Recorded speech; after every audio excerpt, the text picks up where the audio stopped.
Welcome to episode 6 of the Unvarnished Edit, where two friends talk about what it's actually like to live an adversity filled life. Be prepared to laugh, possibly cry, and swear along with us. This is Angie, and in today's episode, we discuss what we feel is missing in the conversations around healing. I hope you enjoy. Hi, How are welcome. you today? Good. How are you? How are you? How was your I weekend? So, Kid and I finally got to the movies. We used to go to the movies regularly when he was doing Okay. online school because we Okay. could go Yeah. whenever. And it has been months and months. We drive to Havasu, even though it's an hour drive to the theater, because it has the comfy seats. So in Yes. Kingman, we just have like the old theater, right? Mm-hmm. But Havasu has the nice theater. And Okay. we went and we saw Project Hail Mary, and I will tell you S- nothing about it except it is one of the best movies I've seen in years. Okay. I listened So good. to the audiobook. Have been obsessed with that book since I listened to it. And actually, my friend and I found out we were listening to it at the same time and we were in the same spot and we went through it together accidentally and we would text each other constantly. And we would just text each other like in Rocky language. We would just be like, amaze, or like those little words, right? Yeah, yeah. I want to see the movie, but I loved the book so much. What should I do? I have no clue because I didn't even know it was a book. So good.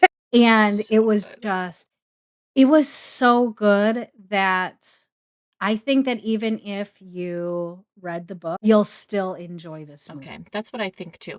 The audiobook was fantastic. That was, I think, Yeah. one of the only books I gave 5 stars to last year. That, and if you are a book person, the Dungeon Crawler Carl series. It's very hard to say. Fantastic. Those are all my 5 star books for last year. But Hail Mary is, and I had told Michael I wanted to go see that this weekend. But instead of doing that, we did nothing. We That lounged. actually sounds Yeah, amazing. we both had to work a Yeah. little bit yesterday, Mhm. and I had my book club, and we did little things like that, but I haven't been feeling great. My allergies are just, I can't go outside right now. Yeah. You just came off your honeymoon Yeah. and being gone. So, yeah, a weekend downtime probably is, not to quote our last episode, but showing up for yourself. Yeah, I definitely showed up for myself this weekend. As a matter of fact, it was great because on Saturday, Michael makes corned beef hash, which is a Yeah. smell that makes Yeah. me want, like, for breakfast. Like, he Mhm. makes it out of the Mhm. can for breakfast, and the Yep. smell, Todd loves it too. I gag. Yeah. I literally Mhm. gag. And he He's always, really, "It's so good." And I'm all I can't like, even breathe. And so he mhm. said, "Hey, I really would like to make this morning. How can we work this out?" And I said, "I'll go back to bed." I took my computer and I went back to bed. I shut the door. And when he was done eating, he came in and he was like, "I'm done now." And I was like, "Okay." 3 hours later, I'm still in bed. That sounds Yeah, amazing it was great. though. It was great. Yeah. So that kind of starts into what we wanted to talk about today, about like the things that we don't really talk about in healing, or maybe what's not known as much.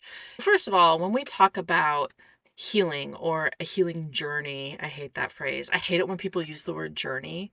Listen, we're all on a journey. It's called being born and working towards dying. Okay. When you are born, you are put on a moving sidewalk and you move towards being dead, right? And so we're Mhm. all on a journey. It's called being alive. I get mad at myself when I use the phrase journey.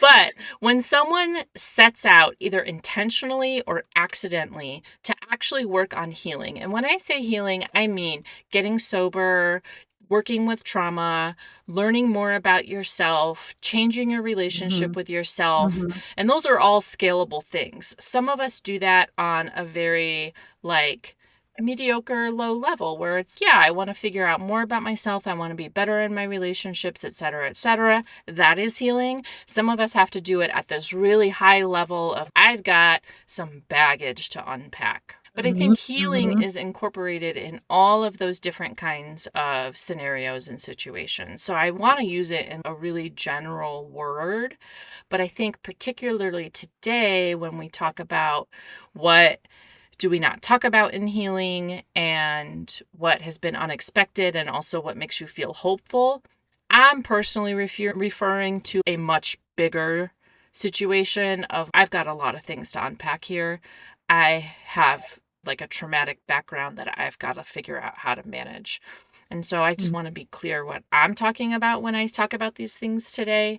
I'm not Yeah, sure how that lands for you. yeah, and when I'm talking about it, I'm talking about not as much understanding the background of things, but understanding what the impacts of the background look like in my current life Yeah.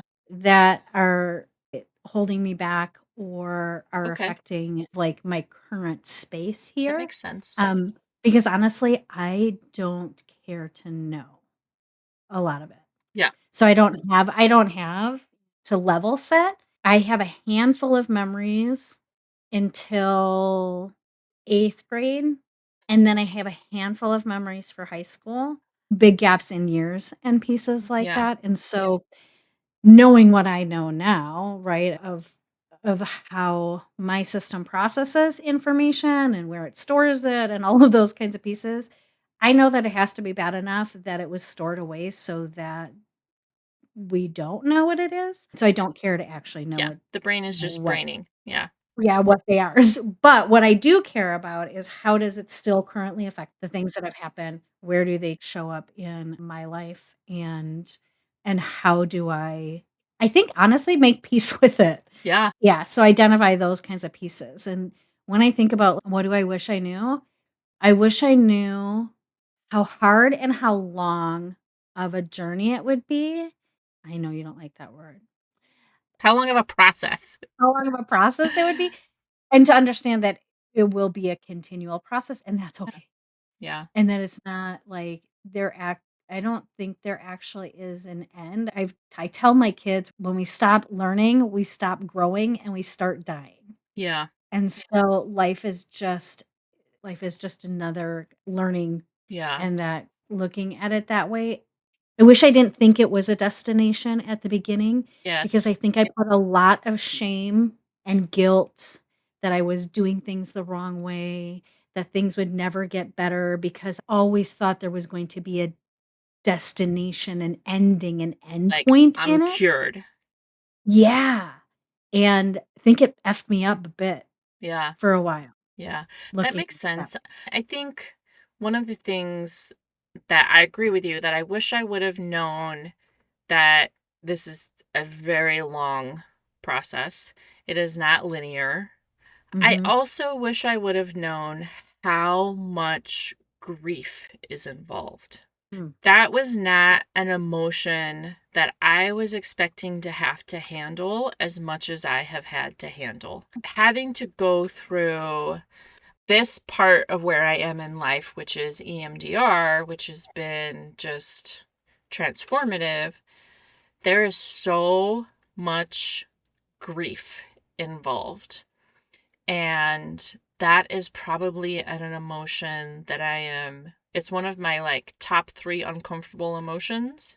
I would say Mhm. grief and anger are the 2 emotions that I have the hardest time processing and handling and allowing myself to feel. I really struggle with grief and anger. And so I was not expecting to have to learn how to grieve and go Mm. through that. That has been probably the biggest challenge that I've had.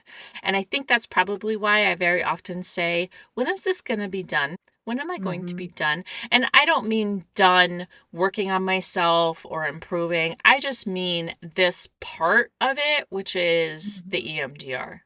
I would Mhm. love for that to be done, but it's a process, right? Of learning something, integrating something, learning Mhm. something, integrating something. And the Mhm. integration, I think, is where the grief comes in because I have to let go of a lot of things. And I have to work through the difference between what I wanted and what I got, or what I have and what I wish I had. I don't like that. It's not enjoyable. Yeah.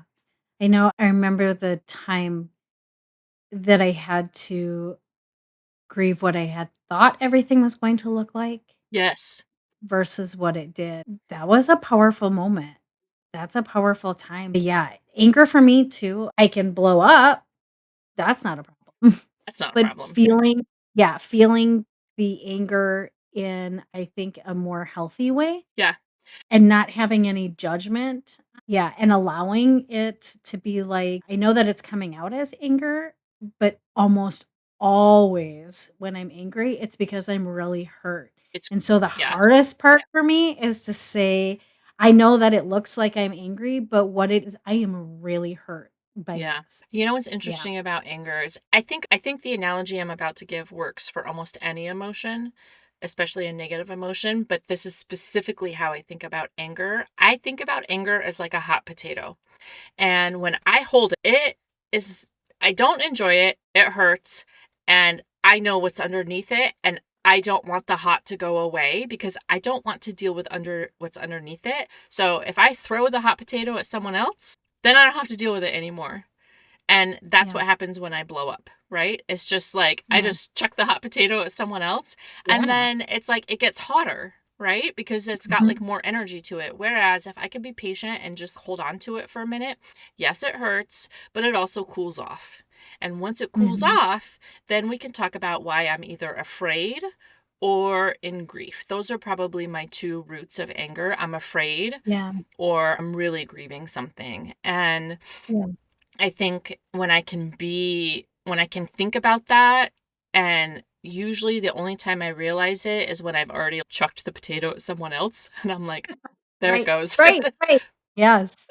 No, absolutely. And I will counter that I don't think that there are any negative emotions, that I do. Yeah, I hear what you Yeah. mean there. Yeah. An emotion is just an emotion. That's been a hard thing for us to learn. And I Yeah. think one of the things that we look at when it's healing in this conversation that I really do feel we get wrong is this binary look at things like good, bad. Yeah. This behavior is No. bad. This behavior is good. This behavior is disordered. This behavior is what we want. And healing is really being able to be with all of it Yeah. No, so I should clarify. What I and to meant be when I true. said that was in the analogy of a hot potato, Yeah, yeah, yeah, yeah. if your hot potato is happiness and you toss that at someone else, that's probably Yeah. okay. You're sharing it, right?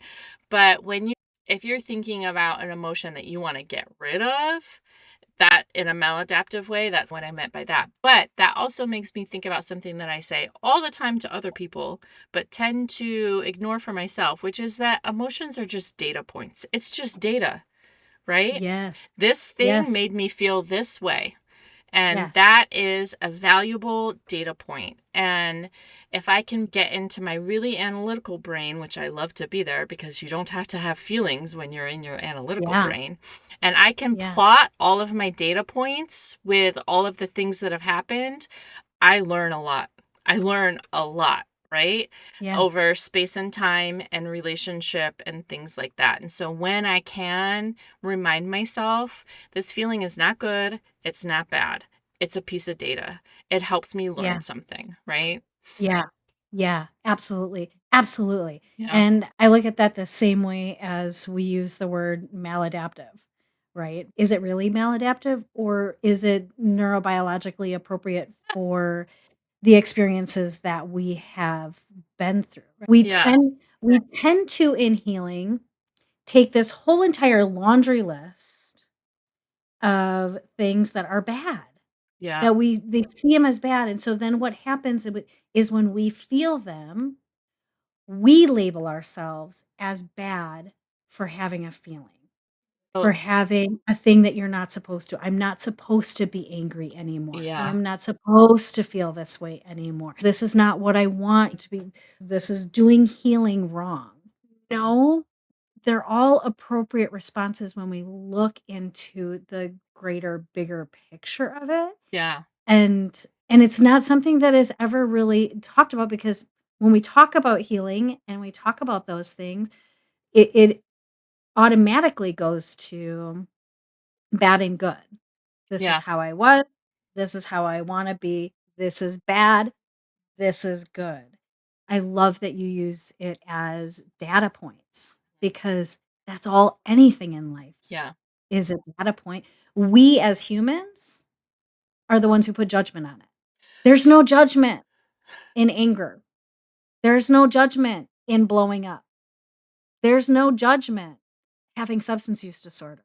We're the ones who put the judgment on it. We Yeah. have decided as humans that is bad when if we actually come out and we look at the neuroscience of it, if we look at the way that our bodies respond, if we understand the stress response system, if we look at things, we can see why it was a neurobiologically appropriate behavior. Now, it doesn't mean that there aren't consequences to those things, right? That can Mhm. really make it harder in life, but the judgment of it is something that we're doing, Yeah. right? That's a really good point. And when you were talking about like the good and bad of like before I made bad decisions and now I make good decisions or whatever, right? How we look at the Mhm. healing in like a binary way.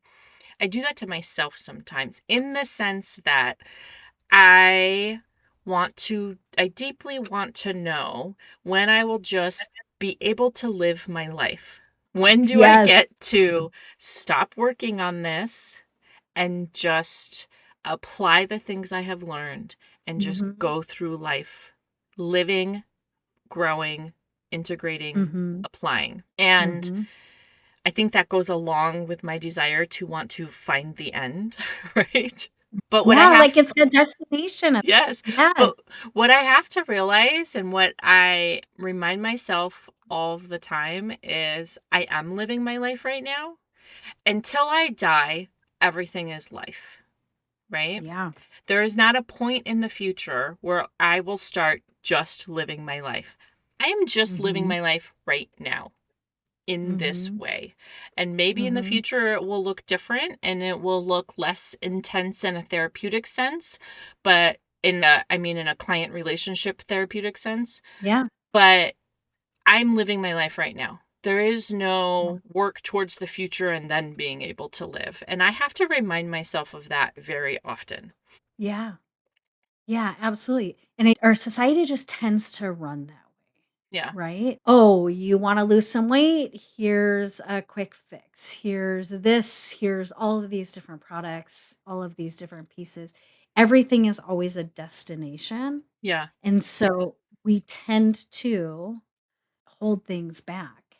Yes. I think part of me coming to the point of being able to not place judgment on myself for the way that I'm responding and just looking at it as data points is when I did realize how heavily we dissociated, and then when I got the diagnosis of the dissociative disorder, first of all, just even calling it a disorder when it is actually an appropriate way for the brain to respond and the way that it was, I had to come to a point knowing that 1, there's no cure to it. 2, there's no pills you can take for it. 3, it is literally just the way that my brain is structured and the way that we respond. And this was all like decided for me as a child. I had to get to a point where I could just look at everything as data because that was the only next step, right? That was Mhm. like the only next step. And if I looked at it as anything other than data, it would just take me out, Yeah. right? And then in doing the work that I've been doing for the last 7 years and really understanding the impacts of adversity and trauma on our brains and on our bodies and the knowledge that I had before that of what it actually looks like in our body with the energy work and those kinds of pieces, it has just further what's the word? Solidified, right? Yes.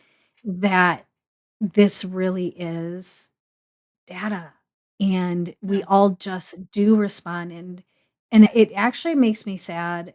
Oh, we'll do this program or do this or do that. There is this destination, this Yeah. magic place that we're gonna get that all of a sudden we don't hurt anymore.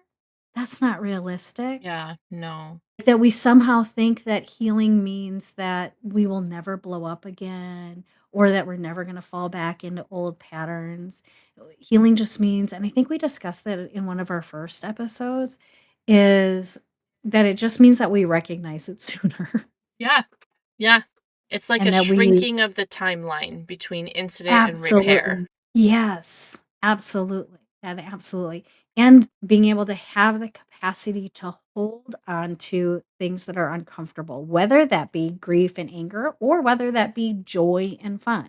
Yeah, Because being joyful, being happy for people who've experienced a lot of adversity and trauma, I remember hearing something that we don't heal so that way we can handle trauma. We already have that down pat.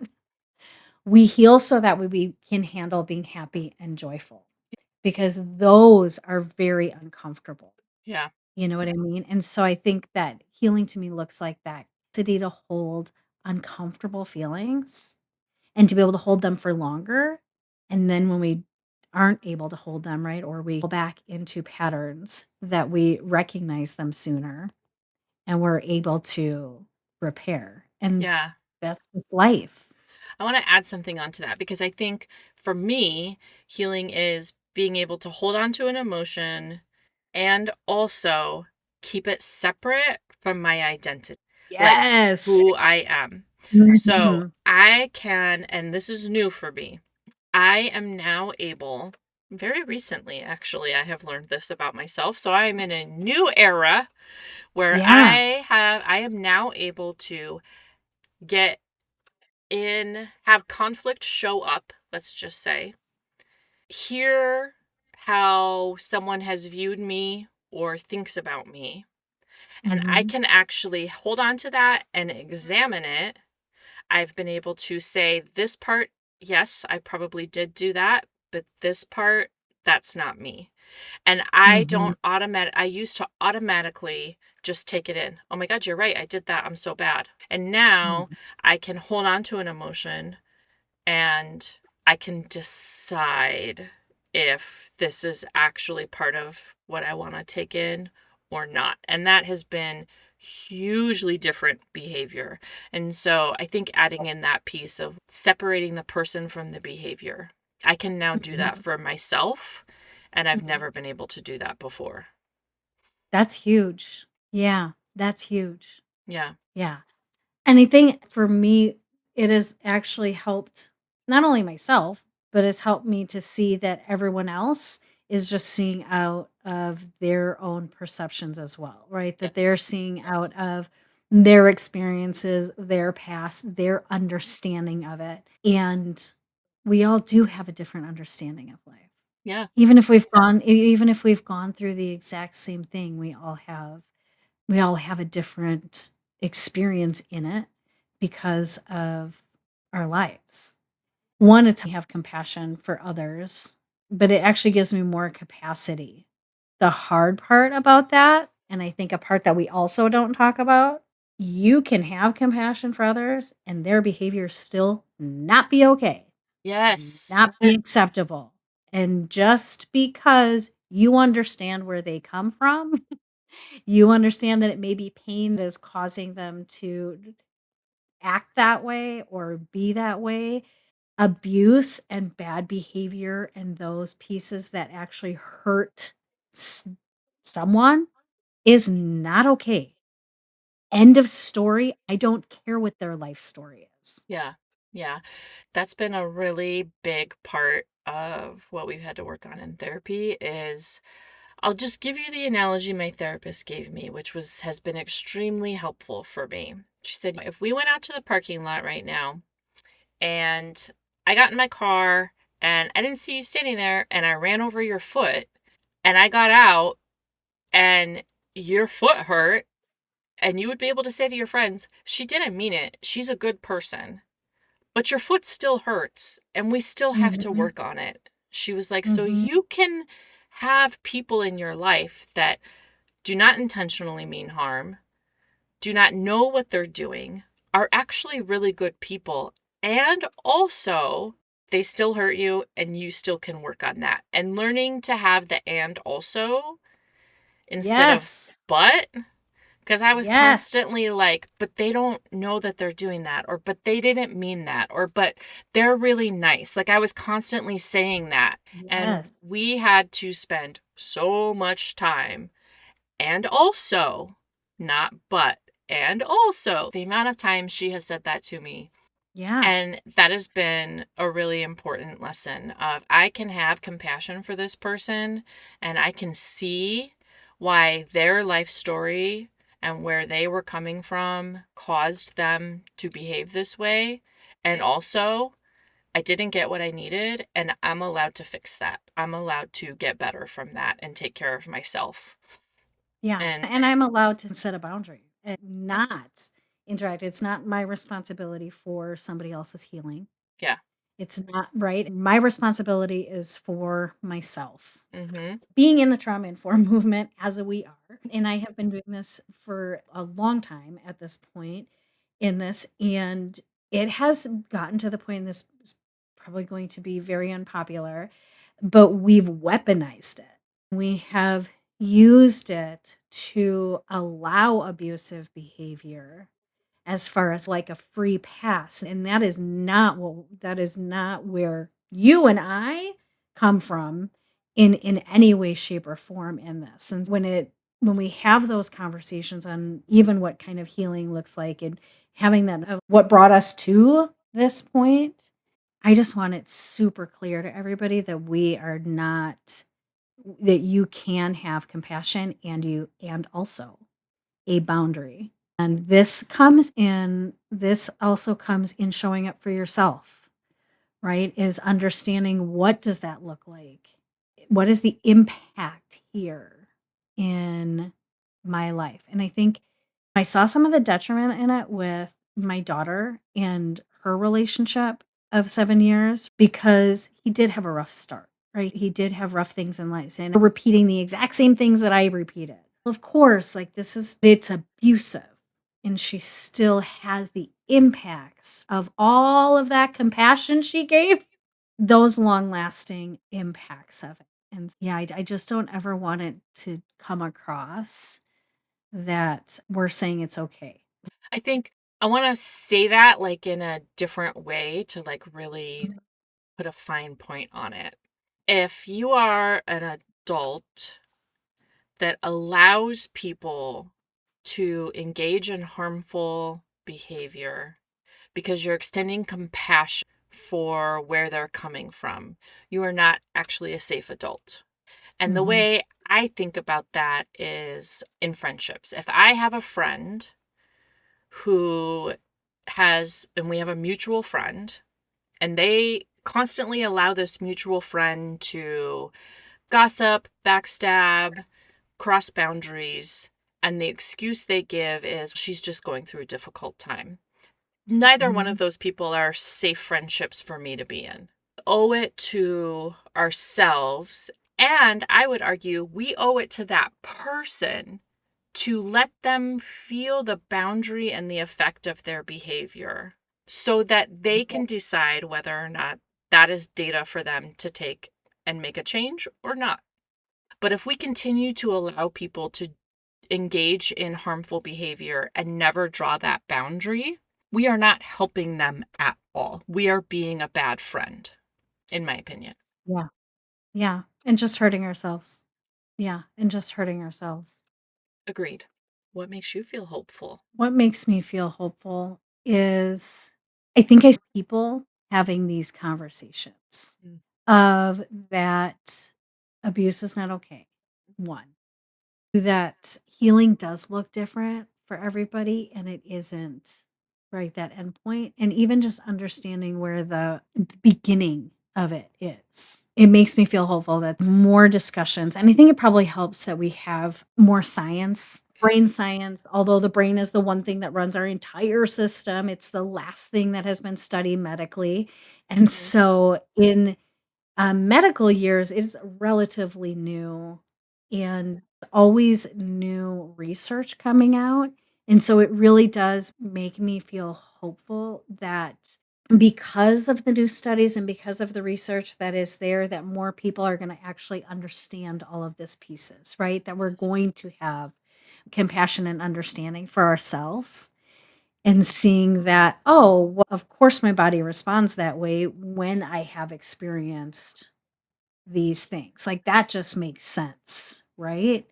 And knowing that healing's not an ending point, it's not a destination, that it does ebb and flow, and there are going to be fun things during that journey, and there are going to be things that absolutely are horrible, right? And it is that kind of, they'll see that kind of line that it's not, healing's not that linear thing, that it It's looks like more this. like this. Exactly. And all around. I think that brings me some hope in this Yeah. space. What about you? I have two answers. I think a more micro answer is one of the things that gives me hope is when my life changes, when I find myself in a situation where I am behaving very differently and I feel Mhm. good about it and the outcome is better, I'm like, oh shit, man, this is working. Like, I Mhm. feel so hopeful about that. And that makes me extend that hope to other people, right? Where I'm Mhm. like, if I can do this and I can impact my life in a significant way, I know you can too. Mhm. You just have to find the right pathway for you that works for you. And that leads to the macro thing of there's so many different pathways available now as Mhm. opposed to when we were younger because there is so much new science, because there are more practitioners, because the conversation is more open and on social media and people talk about it more.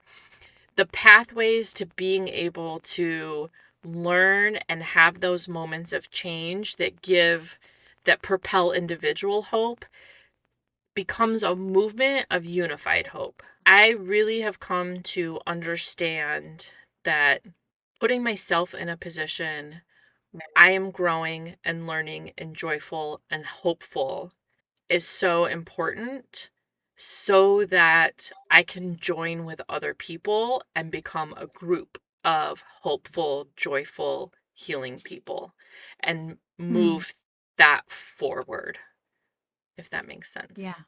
Yeah. I also see hope in the new generations. Oh, yeah. So much in Yeah. that piece, right? In just awareness. I know that when I worked with teens, especially those that self-harmed, I would tell them, "So lucky that you're going through this right now." And they would look at me like I had 3 heads.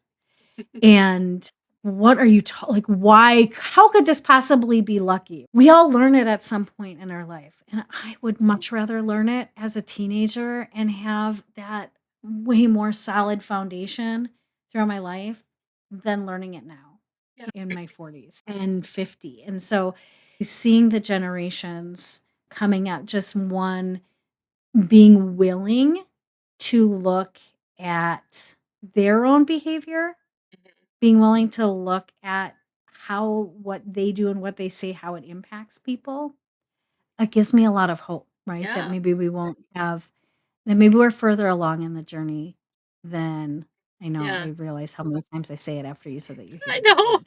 I can't help it. It's a word that fits, right? It's a word that fits. It's just, ugh, And really? it's You're so on a funny because journey? every time we say the word journey, I literally, the Lord of the Rings Hobbit visual pops in my head every time, every time. So know that when that word comes out of my mouth, Jaylene, that We in are my brain, I am in Hobbit land, whatever we that was are called. trekking through Middle Earth to get to Mordor, and it will take us hours to get to Mordor, and then it will take us centuries to actually drop the ring. If you have Yes. seen the movies, you know what I'm talking about. I do believe when we talk about like younger people and new pathways and so many opportunities, I know that this is pithy what I'm about to say, but I truly believe it. When the student is ready, the teacher appears.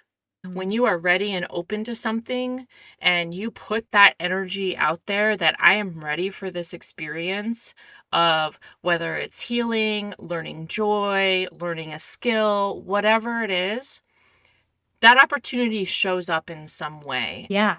And I think we'll close it up with what the caveat that I let everyone know is whenever we are learning a new skill, the universe likes to give us time to practice.